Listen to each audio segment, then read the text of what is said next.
Si comes tienes que lavar tu plato, Firulais. Anda, enjuágalo bien. No me gruñas. A ver, con la esponja eso. Y enjuaga bien que luego deja todo jabonoso. Eso así, muy bien, aunque de malas. Welcome to the motherfucking lady. We're covering today's top boxing news. Okay, we'll start with this, our continued coverage of all of this past weekend's action on the undercard of Amanda Serrano versus Lucrecia Manzur. Brook Sibrian handed undefeated Lupita Medina her first loss with a unanimous decision win in what was a bit of an upset, because I believe that Lupita was the betting favorite going in the opening stanza. You saw it immediately, that one of these fighters is more the brawler and one of these fighters is more the boxer being Lupita Medina, who needed more room and real estate, time and space to get off her punches than Brook Sibrian was willing to give her. Brook Sibrian resembled a female William Zepeda out there, barreling forward, throwing combinations, being aggressive, persistent, prolific. At the start, you could see that Lupita was more the polished boxer of the two, the more cerebral one, picking her punches and trying to take her time and landing hard, because she did have some success in the beginning, but as the fight wore on, the pace started to catch up to her. After the fight, they said she suffered a break in one of her hands. So that definitely didn't help nothing. As Brook Sibrian was determined to pressure her and stay on top of her in what was seemingly a make-or-break fight for a very young fighter, because she was coming off that loss to Jessica Niri Plata ahead of this weekend's fight, making this a sink-or-swim situation for Mighty Brook. So it would seem that Brook being marginally more experienced than Lupita made a big difference. Having been in there with a former champion like Jessica Niri Plata, even in defeat, there was valuable experience there. Fighting somebody like that, going the distance with somebody like that, where even if you lose, you walk away a better fighter for it, Brook Sibrian did. Where Lupita had never been in there with somebody like that, and there's not a lot to it if you saw the fight. Brook Sibrian dog-walked her. She bullied her, backed her up, backed her off. More than once, Lupita Medina was caught looking up at the clock, waiting for the round to be over, and bear in mind that these are 2-minute rounds, not even 3 like what you see with the men. Waiting for the round to be over because so much of it was spent just trying to keep distance from Brook Sibrian, who kept barreling forward, kept putting pressure on her, kept throwing combinations, kept bullying her, round after round after round. Casual observers watching may not have realized it at first, but this was a make-or-break fight for Brook Sibrian. She could not afford to lose, because going in, she had already lost 3 times and was coming off a loss in her last fight, whereas Lupita Medina, who's about 11 years younger, at 22 and unbeaten, she could afford to lose this thing a little bit more than Brook. And all in all, I think that Lupita Medina, in spite of the loss, is going to be okay as boxing moves further and further away with its obsession, the unbeaten, unblemished record. As oftentimes on a long enough timeline, if you stay unbeaten, it can only be for 2 reasons. You're either a generational talent or you're deliberately not fighting the best. And more often than not, it's the latter, not the former. Lupita's only 22, plenty of time to bounce back, whereas Brook, she's 11 years older at 33. She needed this win, and she got it in a contest scheduled for 8 rounds in the women's minimum weight division, where Germany's Sarah Bormann reigns as unified WBA and WBO champion,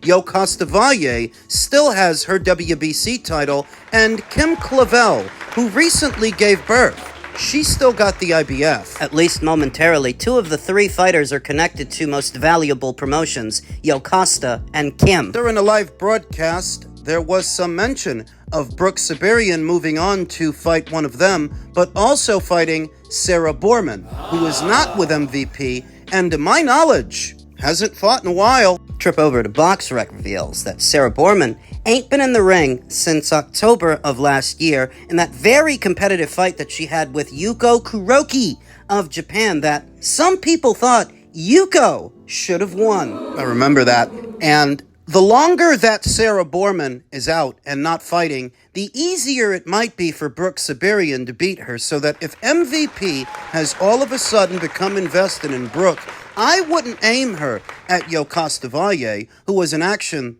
not that long ago, and you can't aim her at Kim Clavel. She's still on maternity leave. But what about Sarah? Go after her. I'm sure that some part of Sarah Bormann wants to be a part of what MVP is doing for the women. You know that Sarah Borman is a come-forward pressure fighter, the same as Brook Sibrian. A fight between them could easily be another Fight of the Year candidate, this time for 2 of the 4 major titles in this division. Go after Sarah. Oh, she's still got ring rust to shake off. Congratulations to Brook, who already made an impression on me in defeat with Jessica Niri Plata. She made an even bigger one this past weekend by beating unbeaten Lupita Medina and lining herself up to fight for a title in the not-so-distant future. Elsewhere in the world of boxing, reactions are still pouring in. Yesterday's welterweight title fight between Rolly Romero, then champion, and Teofimo Lopez. And how do people view Teofimo as a fighter and as a champion now? And do they like his chances against the other champions at the weight? NM Clicks reacted to the fight by saying, I feel Ryan knocks Teo out. Teo isn't as responsible as Rolly was in the Garcia fight. Lunging in the way he did, I see a left hook or a straight right taking him out. Baro may be the only champion he can beat in a unification. Baro, who called him out immediately after he won. We talked about that in my reaction video. Though Liam Baro does not provide the same financial incentive that a Ryan Garcia fight would, or Conor Benn, if he beats him, that seems to be who Teofimo Lopez Sr. has his heart set on.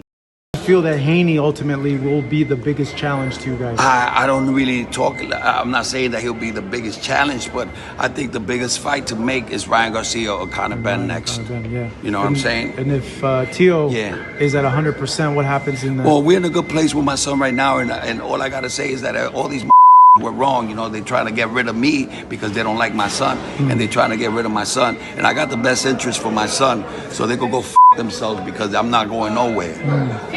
All right? You know who that was for. All the people who have been calling for Teofimo Lopez to make additions and subtractions to his corner. That he's gone about as far as he can go with his father. He's learned all that he can learn, and it's time for a new set of eyes. But Teo... I think after the fight he said he's riding with his father till the wheels fall off? Right before it, former WBA super featherweight champion Lamont Roach was asked about Teofimo's corner situation, and in so many words he said that, well, he doesn't want to offend anybody, but he feels like Teofimo coaches himself. Because what could he be learning from his father? So that fit of rage from Lopez Sr. towards the end of that interview, that was for people like Lamont Roach, me, you, who think that Teo could use a new set of eyes in the corner. You know, without those necessary changes, Teofimo's not going to improve. He looked like the same fighter I've been looking at 140 pounds, where I said that, you know, he's not going to be at 140 who he was at 135, and at 147,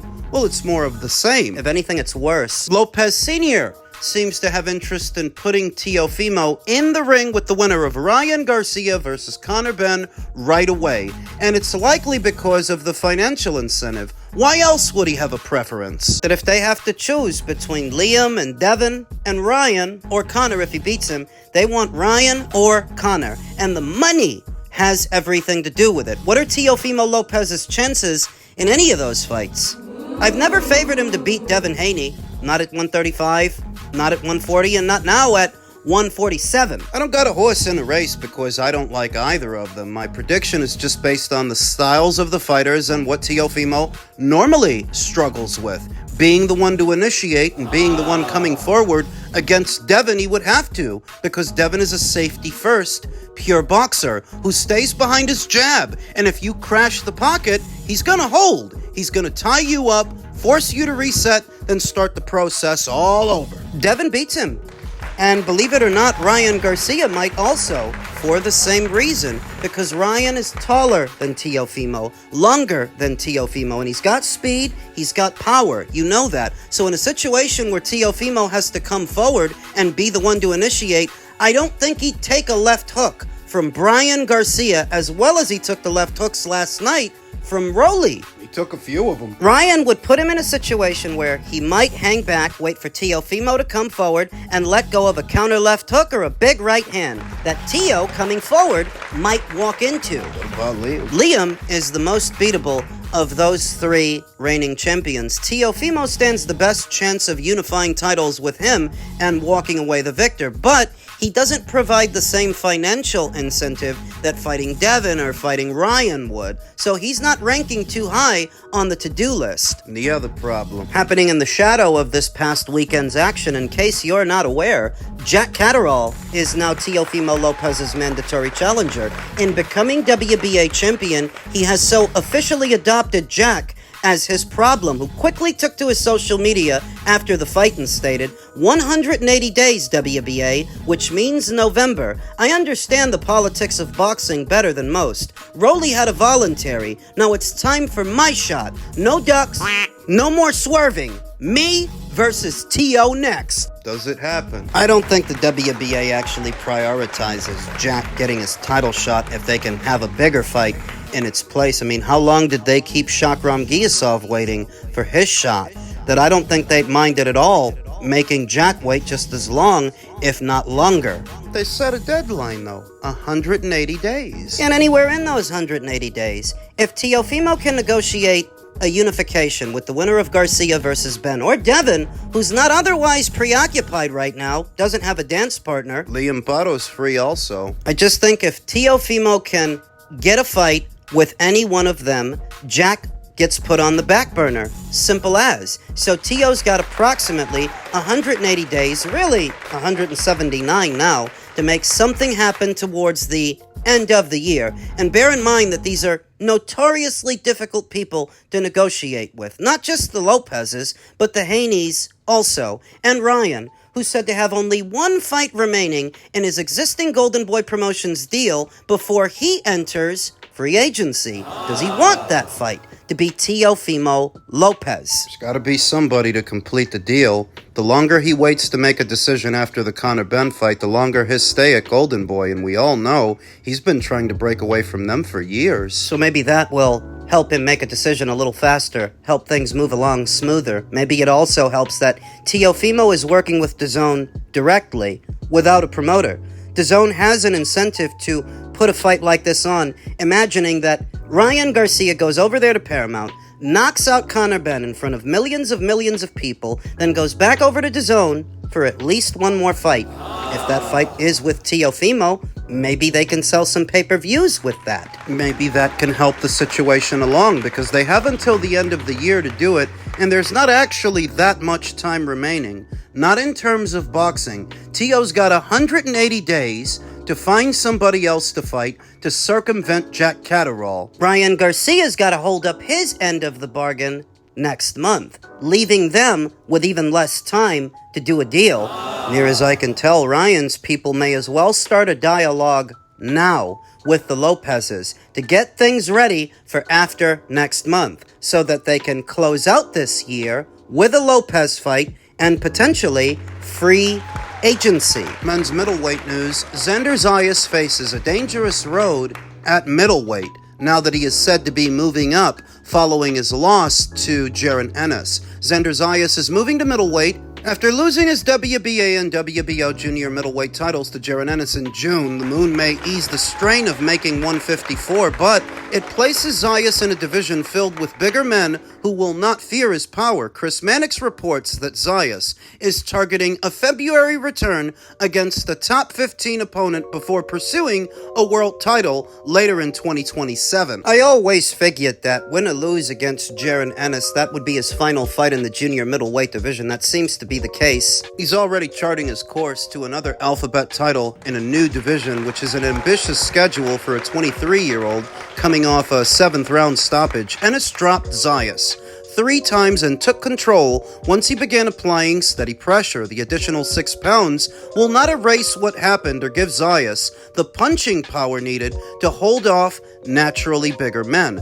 Power was never one of his strengths at junior middle. He scored 13 knockouts in his first 23 victories, often relying on combinations and movement rather than ending fights with one shot. His punches may carry even less authority against opponents accustomed to taking shots from middleweights. Careful matchmaking will be necessary if Top Rank intends to get Zayas into a title fight Before the end of 2027, Yoenli Hernandez would be an especially difficult opponent because of his size, activity, and strength. None of the current champions offer an easy opening. Carlos Adames brings the pressure and power that gave Zayas trouble against Ennis. Aaron McKenna is physically strong and willing to fight at a high pace. Erislandy Lara remains a skilled counterpuncher despite his age, while Denzel Bentley has enough size and power to punish mistakes. A ranked opponent who allows Zayas to settle into the new division can be found for February.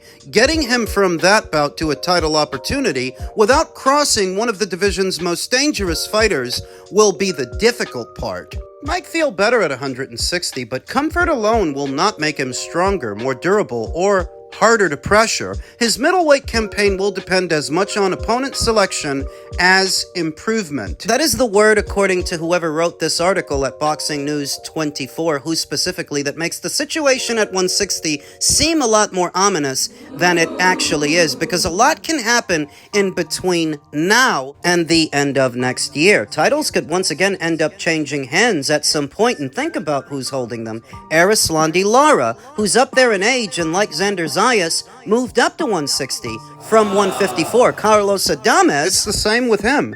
After losing to Patrick Teixeira, he moved up to 160, and he's been up there ever since. So that Xander moving up there and potentially winning a title is not outside the realm of possibility, because they did, and they're not pound-for-pound elites. Those guys are far from perfect. You talk about the lack of power from Xander Zayas, and I do think it's an issue, but I don't think it's the end of the world, because we see pillow-fisted fighters who couldn't bust a grape in a fruit fight move up in weight and win fights all the time. Shakur Stevenson ring a bell? Guy's supposed to be in his physical prime, and he's already got hand issues like he's in his mid-30s or something. But he's still an unbeaten fighter. He's moved up in weight. He's a 4-weight world champion. Bevan Shakur ain't no power puncher. Everybody knows that. Bevan wasn't a power guy at 135, much less at 140, and he's not one now at 147. But in spite of that lack of power, he's been able to become a champion at 3 weights. So why should it be any different for Xander? They mentioned Xander Zayas going to 160 and fighting guys that are bigger than him, but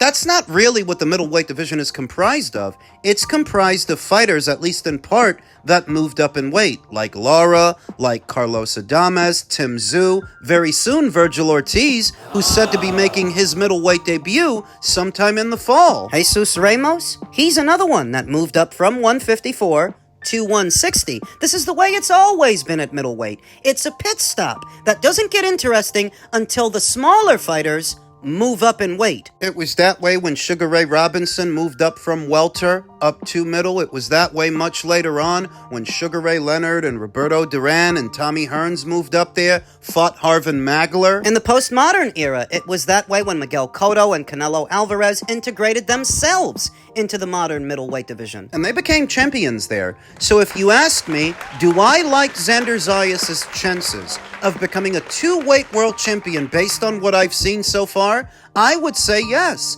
I would say he stands a good chance of becoming a champion again. And I look forward to seeing him make his middleweight debut early next year in February.